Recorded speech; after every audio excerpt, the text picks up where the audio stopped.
हम दीर्घायु कैसे हो? 21 जून अंतर्राष्ट्रीय योग दिवस। यह दिन पूरे वर्ष का सबसे लंबा दिन होता है। दीर्घ दिन पर मानव कैसे दीर्घायु हो, यही 21 जून पर योग दिवस का खास संदेश है। योग एक विशुद्ध एवं प्रायोगिक विज्ञान है, जो शरीर और मन के बीच सामंजस्य बनाकर आत्मा को पूर्णता तक पहुंचाता है।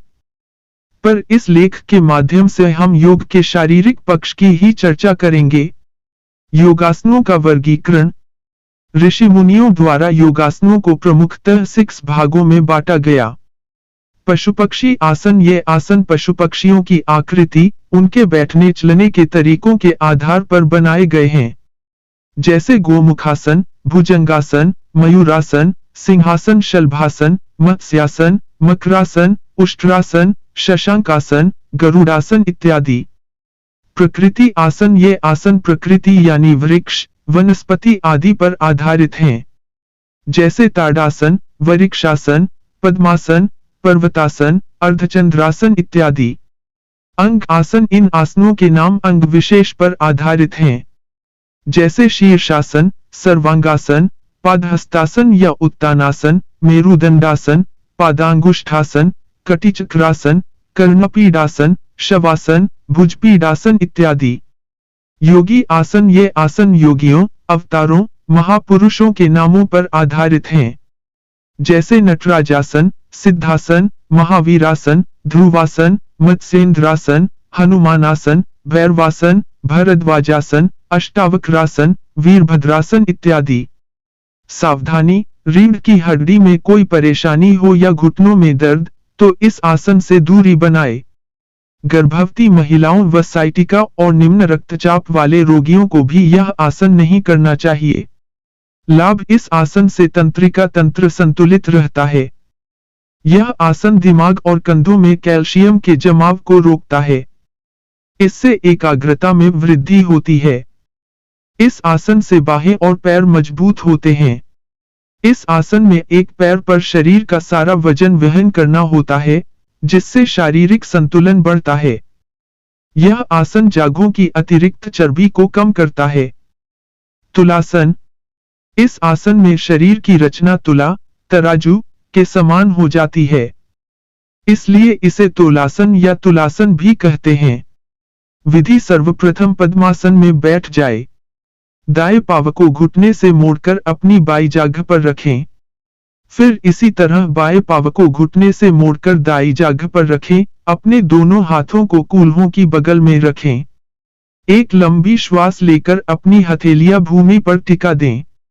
फिर हाथों के सहारे अपने कूल्हों को ऊपर उठाने का प्रयास करें।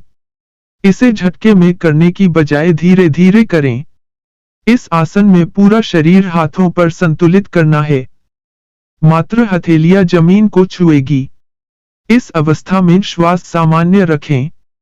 इस स्थिति में 1030 सेकेंड तक रहे और फिर सांस छोड़ते हुए प्रारंभिक अवस्था में आए।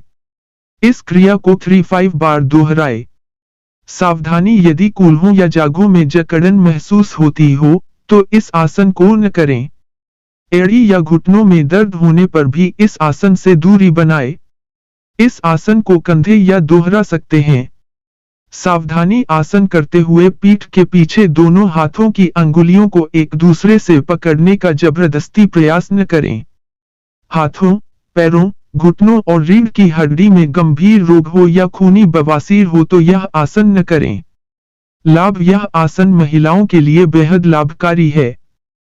कमर दर्द, गठिया, साइटिका, अपच, कब्ज, धातु रोग, बवासीर, मधुमेह, सर्वाइकल, अस्थमा, बहुमूत्र, हर्निया, यकृत व गुर्दे के रोगों में यह आसन बहुत ही फायदेमंद है। नटराज आसन। भगवान शिव तांडव नृत्य के देव माने जाने से नटराज भी कहलाते हैं। उन्हीं की एक नृत्य मुद्रा पर आधारित है। नटराज आसन। विधि। सर्वप्रथम सीधे खड़े हो जाए। फिर सांस भरते हुए अपने दाएं घुटने को मोड़ें और दाहिने हाथ से दाएं पांव के पंजे को पकड़ें। जितना संभव हो, इसे पीठ के पीछे ऊपर की ओर ले जाए।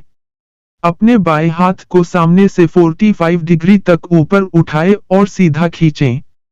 ध्यान रहे, आपका सिर स्थिर और नजरें सामने केंद्रित हों। इस दौरान शरीर का सारा वजन बाईं टांग पर ही संतुलित करने का प्रयास करें। यथासंभव इस अवस्था में 1530 सेकंड तक रहें। अभ्यास के दौरान गहरी सांस लेते रहें।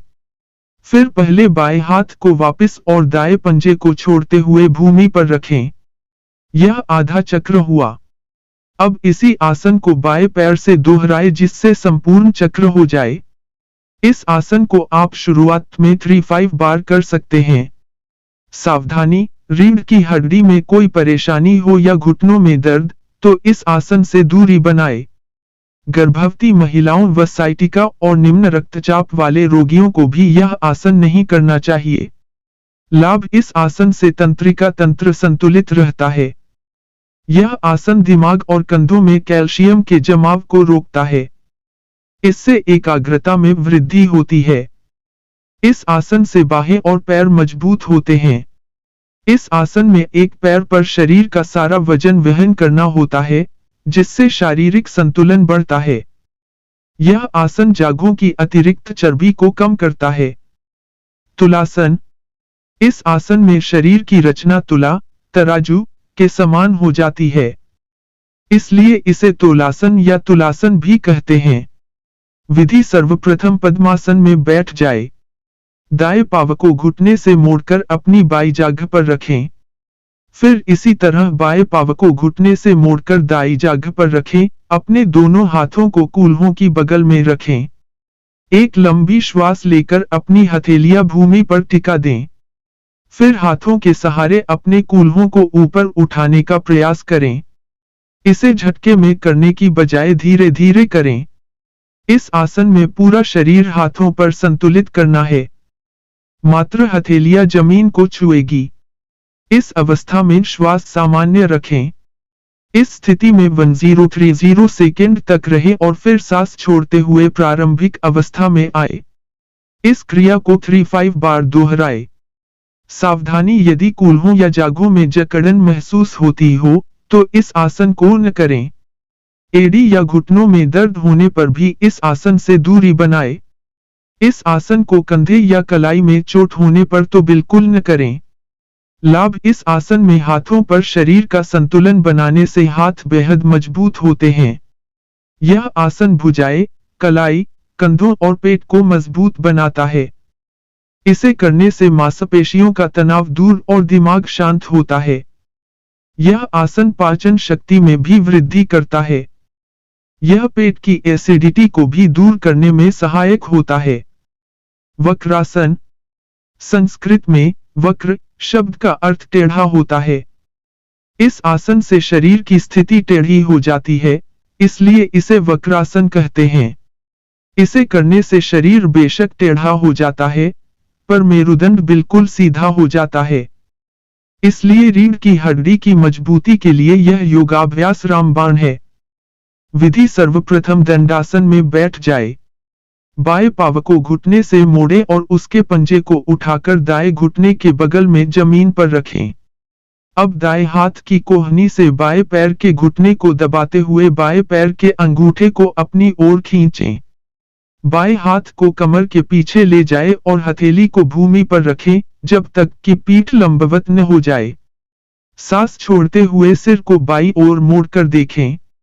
इस स्थिति में 1030 सेकंड तक रहे और फिर सांस लेते हुए प्रारंभिक अवस्था में आए।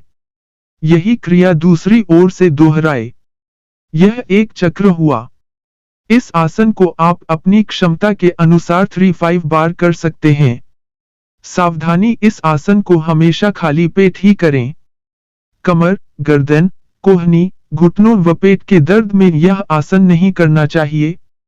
गर्भवती महिलाएं भी इस आसन को न करें।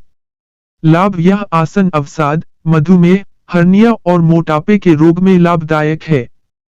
इस आसन के नियमित अभ्यास से तंत्रिका तंत्र मजबूत होता है।